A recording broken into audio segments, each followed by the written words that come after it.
வணிகர் ஒருவர் தண்ணீர் கொதிக்கலினை 18% சரக்கு மற்றும் சேவை வரியுடன் சேர்த்து 10,502க்கு விற்றார் எனில் அதன் ஜிஎஸ்டி வரி என்ன அப்படின்னு கேட்டிருக்காங்க.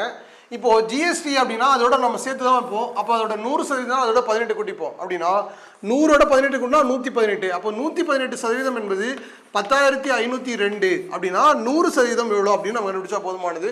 இப்போ அடிச்சுக்கலாம். ஸோ 2ஆல் அடிச்சுக்கலாமா? I2 10 9 2 இங்கே அப்படின்னா 2 I2 10 2 2 4 I2 10 1. இப்போ இது 60ன்னு எடுத்துக்கிறேன். 60ன்னு எடுத்துக்கிட்டாக்கல 8 8 என்னது 64. ஸோ 80 கிடைக்காது. அப்போ அதை விட என்னது குறைவாக கிடைக்கும். அப்போ 6 8 48. இப்போ இதை அடிச்ச அப்படின்னா 90 அப்படின்னு எடுத்துக்கோம். 54. அப்போ 89 அப்படின்னு கிடைக்கும். இதையும் அடிச்சா நமக்கு என்ன கிடைக்கும்? 89. இப்போ 89 × 100 என்னது 8900. இப்போ இதுல இருந்து கழிச்சுக்கலாம். 2 0 15ல் 9 வச்சுன்னா 6 மீதி 1.